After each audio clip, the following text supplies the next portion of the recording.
Hello welcome back to silent learning. Jessy ആണ്, ജിതിൻ സാറാണ് സംസാരിക്കുന്നത്. മക്കളെ, നമുക്കറിയാം നമ്മുടെ എക്സാമുകളൊക്കെ നടന്നുകൊണ്ടിരിക്കുകയാണ്. പബ്ലിക് ലൈവുകളൊക്കെ തകൃതിയായി നടക്കുന്നുണ്ട്. ഈ ഒരു സമയത്ത് സാറ് വന്നിട്ടുള്ളത് എന്താണെന്നറിയോ? നമ്മൾ ഡിസ്കസ് ചെയ്യുന്ന പ്രധാനപ്പെട്ട ഒരു chapter ideas and early state, ആശയങ്ങളും ആദ്യകാല രാഷ്ട്രങ്ങളും എന്ന് പറയുന്ന ചാപ്റ്ററിലെ ആ ചാപ്റ്ററിനകത്തെ ചില ഇമ്പോർട്ടൻ്റ് ആയിട്ടുള്ള ചോദ്യങ്ങളും അതിന്റെ ഉത്തരങ്ങളുമാണ് നമ്മൾ എന്ത് ചെയ്തത് ഇന്നത്തെ ഈ വീഡിയോയ്ക്കകത്ത് ഡിസ്കസ് ചെയ്യുന്നത് കേട്ടോ. ആദ്യം തന്നെ പറയാനുള്ളത്, ഈ ചാനൽ സബ്സ്ക്രൈബ് ചെയ്യാത്ത ആളുകളാണെങ്കിൽ നിർബന്ധമായിട്ട് എന്ത് ചെയ്യുക, ചാനൽ സബ്സ്ക്രൈബ് ചെയ്യുക കേട്ടോ. അപ്പോൾ നമുക്ക് എന്ത് ചെയ്യാം, ആദ്യം തന്നെ തുടങ്ങാം. പ്രധാനമായിട്ട് മക്കളെ നിങ്ങൾക്കറിയാം, ഫസ്റ്റ് ക്വസ്റ്റ്യൻ എന്ന് പറയുന്നത് നോക്കുക. The material conditions of the Ganga basin played an important role in the development of new ideas. What are the factors that shaped these material conditions? മക്കളെ നിങ്ങൾക്കറിയാം, BC 6ാം നൂറ്റാണ്ടിനകത്ത് ഇന്ത്യയിൽ പ്രത്യേകിച്ച് ഗംഗ സമതലത്തിൽ ഇതേപോലെ തന്നെ ഒരു പ്രധാനപ്പെട്ട പുതിയ ആശയങ്ങളൊക്കെ ഉയർന്നു വരാനുള്ള ചില ഭൗതിക സാഹചര്യങ്ങൾ ഉണ്ടാവുന്നുണ്ട്. അപ്പോൾ നമ്മളോട് ചോദിച്ചത്, ഈ ഭൗതിക സാഹചര്യം അല്ലെങ്കിൽ ഈ ഒരു മെറ്റീരിയൽ കണ്ടീഷൻ രൂപപ്പെടുത്താൻ സഹായിച്ച ഘടകങ്ങൾ എന്തൊക്കെ, ഫാക്ടേഴ്സ് എന്തൊക്കെയെന്നാണ്. പുതിയ ആശയങ്ങളൊക്കെ ഉയർന്നു വരാനുള്ള ആ ഭൗതിക സാഹചര്യം അല്ലെങ്കിൽ മെറ്റീരിയൽ കണ്ടീഷൻ അത് ഉണ്ടാകാൻ വേണ്ടി സഹായിച്ചിട്ടുള്ള ഘടകങ്ങൾ അല്ലെങ്കിൽ ഫാക്ടേഴ്സ് ആണ് നമ്മളോട് എന്ത് ചെയ്യുന്നത് ചോദിച്ചിട്ടുള്ളത് കേട്ടോ. അപ്പോൾ നമുക്ക് നോക്കാം എന്തൊക്കെയാണ് അതിന്റെ ഉത്തരം എന്ന് പറയുന്നത്. ആദ്യം തന്നെ മക്കളെ, ഇതാണ് ഗംഗാ ബേസിൻ എന്ന് പറയുന്നത് കേട്ടോ. ഗംഗാ നദീതടം എന്ന് പറഞ്ഞാൽ ഇതാണ്. ഹിമാലയൻ നദിയാണ് ഇത് ഗംഗ. 3 ഹിമാലയൻ നദികളാണുള്ളത്. അതിൽ ഏറ്റവും പ്രധാനപ്പെട്ട ഒന്നാണ് ഇത് ഗംഗ കേട്ടോ. ഇന്ത്യയിലൂടെ ഒഴുകുന്ന ഏറ്റവും പ്രധാനപ്പെട്ട നദിയാണ് ഇത് ഗംഗാ റിവർ. അപ്പോൾ ഇതിനെ ബേസ് ചെയ്തുകൊണ്ടാണ് എന്ത് ചെയ്യുന്നത്, ഈ പറയുന്ന ഒരു ഭൗതിക സാഹചര്യം ഉയർന്നു വന്നത് കേട്ടോ. ഇതിനെ ബേസ് ചെയ്തുകൊണ്ടാണ്. അപ്പോൾ നമുക്ക് അത് എന്തൊക്കെയാണെന്ന് നോക്കാം. ഒന്നാമത്തത് നിങ്ങൾ നോക്കൂ മക്കളെ, ഗംഗാ സമതലത്തിൽ എന്ത് കാണാൻ പറ്റുന്നുണ്ടായിരുന്നു? നമുക്ക് അയേൺ കാണാൻ പറ്റുന്നുണ്ടായിരുന്നു. അപ്പോൾ നിങ്ങൾ നോക്കിയാൽ ആ കാലഘട്ടത്തിൽ അവരെന്ത് ചെയ്തു, ഇരുമ്പ് വ്യാപകമായിട്ട് ഉപയോഗിച്ചിരുന്നു. അപ്പോൾ first one use of iron weapons തന്നെയാണ്, ഇരുമ്പ് ഉപകരണങ്ങളുടെ ഉപയോഗം തന്നെയാണ് ഇത് ഒന്നാമത്തത്.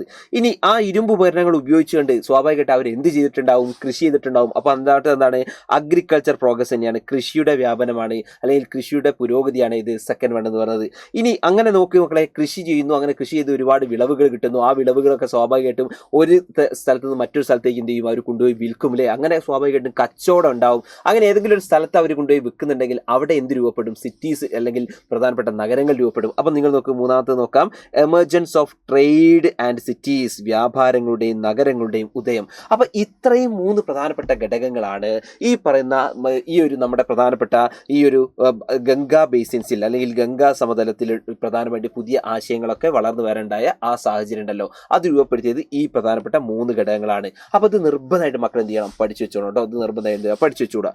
ഓക്കെ, ഇനി നെക്സ്റ്റ് വൺ ഈ ഭാഗത്ത് നമുക്ക് ചോദിക്കാനുള്ള ഒരു ഭാഗം എന്ന് പറഞ്ഞാൽ ബുദ്ധിസവും ജൈനിസവുമായി ബന്ധപ്പെട്ട് വളരെ ഇമ്പോർട്ടന്റ് ആയിട്ടുള്ള ഒരു ടോപ്പിക്കാണ് ബുദ്ധിസവും ജൈനിസവും. മക്കളെ, നിങ്ങൾക്കൊരു എസ്സേ ഒക്കെ ചോദിക്കുന്നുണ്ടെങ്കിൽ, അത് ഈ ഫൈനൽ എക്സാമിന്റെ ഒരു എസ്സേ ഒക്കെയാണ് ചോദിക്കുന്നതെങ്കിൽ അത് വരാൻ സാധ്യതയുള്ള 2 പ്രധാനപ്പെട്ട ഭാഗങ്ങളാണ് ഇത്, ബുദ്ധമതവും അതുപോലെ തന്നെ ജൈനമതവും. നിർബന്ധമായും പഠിച്ചു വെച്ചോളാം. നിങ്ങൾക്കറിയാം, ബുദ്ധമതം സ്ഥാപിച്ചത് ശ്രീ ബുദ്ധനാണ് എങ്കിൽ ജൈനിസം സ്ഥാപിച്ചത് ആരാണ്, വർത്തമാന മഹാവീരനാണ് എന്നുള്ളതൊക്കെ നമുക്ക് അറിയാൻ പറ്റുന്നതാണ്. നമ്മുടെ ലൈവിനകത്തൊക്കെ ഡീറ്റെയിൽ ആയിട്ട് ഇതിന്റെ ക്ലാസ്സുകളൊക്കെ കാണാട്ടോ. നിങ്ങൾ ജസ്റ്റ് ഒന്ന് നമ്മുടെ ചാനലിനകത്ത് ലൈവ് ഒക്കെ എടുത്തു നോക്കിക്കഴിഞ്ഞാൽ നിങ്ങൾക്ക് ഈ ചാപ്റ്ററിന്റെ ഒക്കെ ഡീറ്റെയിൽ ക്ലാസ്സുകൾ, അതായത് ടു സെറ്റ് കാര്യങ്ങൾ നമ്മൾ എന്ത് ചെയ്യുന്നുണ്ട്, പറയുന്നുണ്ട്. അതൊക്കെ നിങ്ങൾക്ക് എന്ത് ചെയ്യാം, നമുക്ക് കാണാൻ വേണ്ടി പറ്റും കേട്ടോ.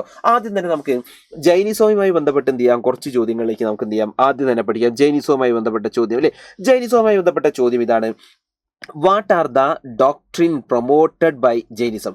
ജൈനമതം മുന്നോട്ട് വെച്ച ആശയങ്ങൾ എന്തെല്ലാം എന്താണ് ചോദിച്ചത് കേട്ടോ. പ്രധാനപ്പെട്ട ആശയങ്ങൾ മക്കളെ, ജൈനമതത്തിന്റെ പ്രധാനപ്പെട്ട ആശയങ്ങൾ അല്ലെങ്കിൽ ഡോക്ട്രിൻസ് എന്ന് പറയുന്നത് നമുക്കറിയാം. ഒന്നാമത്തത് അവർ പറയാണ്, in this world everything has life. അവർ പറയാണ്, ലോകത്തിലെ എല്ലാ വസ്തുക്കൾക്കും എന്തുണ്ട്, ജീവനുണ്ട് എന്ന് എന്ത് ചെയ്യുന്നുണ്ട്, അവർ പറയുന്നുണ്ട്. ലോകത്തിലെ എല്ലാത്തിനും ജീവനുണ്ട്. അതുകൊണ്ട് തന്നെ നിങ്ങൾ നോക്ക്, do not harm any living being. അവർ പറയുന്നുണ്ട്, ജീവനുള്ള ഒരു വസ്തുവിനെയും നിങ്ങൾ എന്ത് ചെയ്യരുത്, ഉപദ്രവിക്കരുത് എന്ന് ചെയ്യുന്നുണ്ട്, അവർ പറയുന്നുണ്ട്. അതുമാത്രമല്ല, നിങ്ങൾ മനസ്സിലാക്കേണ്ടത്, birth and rebirth are determined on the basis of karma. അവർ പറയുന്നു, ഒരു വ്യക്തിയുടെ ജന്മവും പുനർജന്മവും, അവർ പുനർജന്മത്തിൽ വിശ്വസിച്ചിരുന്ന ആൾക്കാരാണ്. അപ്പോൾ ഒരു വ്യക്തിയുടെ ജന്മവും പുനർജന്മവും തീരുമാനിച്ചിരുന്നത് അദ്ദേഹത്തിന്റെ കർമ്മത്തിന്റെ അടിസ്ഥാനത്തിലാണ്. ഓൺ ദ ബേസിസ് ഓഫ് കർമ്മ, അതായത് അദ്ദേഹം ചെയ്യുന്ന പ്രവൃത്തി ഉണ്ടല്ലോ, ആ ഒരു പ്രവൃത്തി അല്ലെങ്കിൽ കർമ്മത്തിന്റെ അടിസ്ഥാനത്തിലാണ് ഒരു വ്യക്തിയുടെ ജന്മവും അതുപോലെ തന്നെ ഈ പറഞ്ഞ പുനർജന്മവും എന്ത് ചെയ്യുന്നത്, തീരുമാനിക്കപ്പെടുന്നത്. അതായത് നമ്മളിപ്പോൾ ജീവിച്ചിരിക്കുന്ന സമയത്ത് നിങ്ങൾ നല്ല കാര്യം ചെയ്തു കഴിഞ്ഞാൽ നിങ്ങൾക്കൊരു പുനർജന്മം ഉണ്ടെങ്കിൽ നിങ്ങൾക്ക് എന്ത് ചെയ്യും, നല്ല കാര്യങ്ങൾ കിട്ടുമെന്നുള്ളതാണ്. അപ്പോൾ അത് തന്നെയാണ് എന്ത് ചെയ്യുന്നത്, ഇവർ പറയുന്ന ഏറ്റവും പ്രധാനപ്പെട്ട ഈ ഒരു ഡോക്ട്രിൻ അല്ലെങ്കിൽ ജൈനമത ആശയങ്ങളായിട്ട് നമുക്ക് പറയാനുള്ളത് കേട്ടോ. ഇനി അത് കഴിഞ്ഞാൽ നെക്സ്റ്റ് വൺ ഇതുമായി ബന്ധപ്പെട്ടുള്ളത്, what are the principles of Jainism? ജൈനമതത്തിന്റെ തത്വങ്ങൾ എന്തെല്ലാം? നമുക്ക് നേരത്തെ ആശയങ്ങളാണെങ്കിൽ ഇവിടെ എന്താണ് തത്വങ്ങൾ അല്ലെങ്കിൽ പ്രിൻസിപ്പിൾസ് ആണ് നമ്മൾ എന്ത് ചെയ്യുന്നത്, നോക്കുന്നത്. എന്തൊക്കെ പ്രിൻസിപ്പിൾസ് ആണെന്ന് ചോദിച്ചാൽ ആ പ്രിൻസിപ്പിൾസിനെ പറയുന്ന പേരാണ് ത്രിരത്നങ്ങൾ എന്നാണ് പറയുന്നത്. ത്രിരത്നങ്ങൾ, അതായത് ത്രിരത്നങ്ങൾ എന്ന് പറഞ്ഞാൽ 3 പ്രധാനപ്പെട്ട കൺസെപ്റ്റുകളാണ് അവർ പറഞ്ഞത്. ഒന്ന് റൈറ്റ് ബിലീഫ്, ശരിയായ വിശ്വാസം. നമുക്കൊക്കെ എന്ത് വേണം? ഒരു ശരിയായ വിശ്വാസം വേണം, റൈറ്റ് ബിലീഫ് വേണം. ഇനിയോ നിങ്ങൾ നോക്ക്, റൈറ്റ് നോളജ്, ശരിയായ അറിവ് വേണം. എല്ലാത്തിനെക്കുറിച്ചും ശരിയായ അറിവായിരിക്കണം നമുക്ക് ഉണ്ടാകേണ്ടത്. പിന്നുള്ളത് എന്താണ്? റൈറ്റ് ആക്ഷൻ, അല്ലെങ്കിൽ ശരിയായ പ്രവൃത്തി ആയിരിക്കണം എന്ത് ചെയ്യേണ്ടത്? ഉണ്ടാവേണ്ടത് കേട്ടോ. അപ്പോൾ ഇത് മൂന്നുമാണ് നിർബന്ധമായിട്ട് എന്ത് ചെയ്യുന്നത്? പഠിച്ചു വെക്കേണ്ടത്. അതാണ് പ്രിൻസിപ്പിൾസ് ഓഫ് ജൈനിസം അല്ലെങ്കിൽ ജൈനമത തത്വങ്ങൾ. ഇതാണ് കേട്ടോ. ശരിയായ വിശ്വാസം, അതുപോലെ തന്നെ ശരിയായ അറിവ്, അതുപോലെ ശരിയായ പ്രവൃത്തി കേട്ടോ. അപ്പോൾ റൈറ്റ് ബിലീഫ്, അതുപോലെ റൈറ്റ് നോളേജ്, റൈറ്റ് ആക്ഷൻ, ഇത് മൂന്നും എന്ത് ചെയ്യുക? പഠിച്ചു വെച്ചോളൂ കേട്ടോ. നിർബന്ധമായിട്ട് പഠിച്ചു വെച്ചോളൂ. അതിനെയാണ് ത്രിരത്നങ്ങൾ എന്ന് എന്ത് ചെയ്യുന്നത്? നമ്മൾ പറയുന്നത്. ഓക്കെ അല്ലേ? സെറ്റ് അല്ലേ? അങ്ങനെയാണെങ്കിൽ നെക്സ്റ്റ് വൺ നമ്മൾ ഇനി അടുത്തത് എന്ന് പറഞ്ഞാൽ, അടുത്ത ചോദ്യം, what are the two sects of Jainism? ജൈനമതത്തിലെ രണ്ട് വിഭാഗങ്ങൾ. ജൈനമതം രണ്ട് വിഭാഗങ്ങളായി തിരിയുന്നുണ്ട്. അത് ഏതൊക്കെയാണെന്നുള്ളതാണ് മക്കളെ. അത് പ്രധാനമായിട്ട് നമുക്കറിയാം. ഒന്നാമത്തത് ശ്വേതംബരന്മാർ, രണ്ടാമത്തെ ഏതാണ്? ദിഗംബരാസ് അല്ലേ? ശ്വേതംബരന്മാരും ദിഗംബരന്മാരായിട്ടാണ് എന്ത് ചെയ്യുന്നത്? ഇതുപോലെ തന്നെ ജൈനമതം പിന്നീട് രണ്ട് വിഭാഗങ്ങളായി തിരിയുന്നത് കേട്ടോ. ജൈനമതങ്ങൾ രണ്ട് വിഭാഗമായിട്ട് തിരിയുന്നുണ്ട്. ഓക്കെ അല്ലേ? ഇത്രയുമാണ് ജൈനിസവുമായി ബന്ധപ്പെട്ട് നമുക്ക് പറയാനുള്ളത്. ഇനി നമ്മൾ പഠിക്കാൻ പോകുന്നത് ആരുമായി ബന്ധപ്പെട്ടാണ്? ബുദ്ധിസവുമായി ബന്ധപ്പെട്ടാണ്. ബുദ്ധിസം നിങ്ങൾക്കറിയാം സ്ഥാപിച്ചത് ആരാണ്? ശ്രീ ബുദ്ധനാണ്. അതിന്റെ പ്രധാനപ്പെട്ട ഭാഗത്തിലേക്കാണ് നമ്മൾ നോക്കുന്നത്. ഫസ്റ്റ് നോക്കാം, what are the main principles of Buddhism? ബുദ്ധമതത്തിലെ പ്രധാനപ്പെട്ട തത്വങ്ങൾ എന്തെല്ലാം? അതാണ് നമ്മൾ ആദ്യം നോക്കുന്നത് കേട്ടോ. ബുദ്ധമതത്തിലെ പ്രധാനപ്പെട്ട തത്വങ്ങൾ എന്തൊക്കെയാണ്? ഈ പറഞ്ഞ പ്രിൻസിപ്പിൾസ് അല്ലെങ്കിൽ ബുദ്ധമത തത്വങ്ങൾ.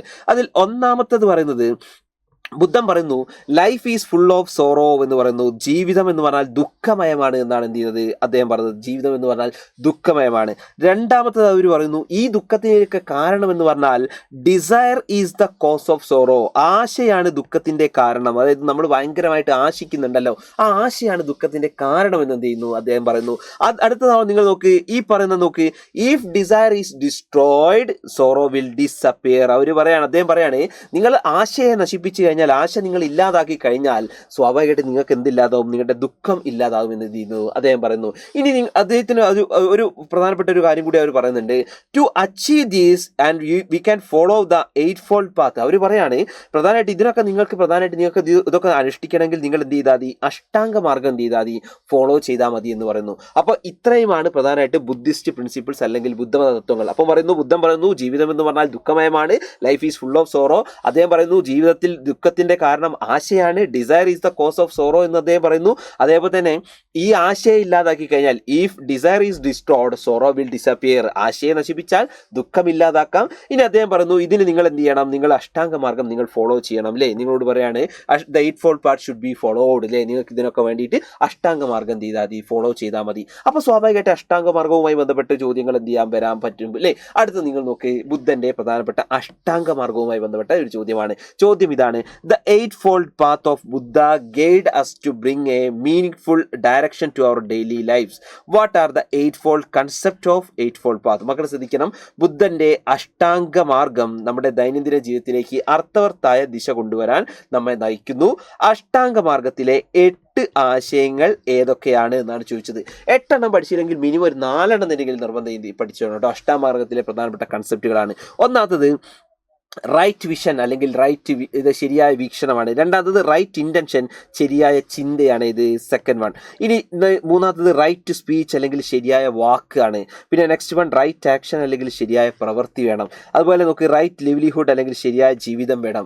റൈറ്റ് എഫേർട്ട് അല്ലെങ്കിൽ ശരിയായ പരിശ്രമം വേണം.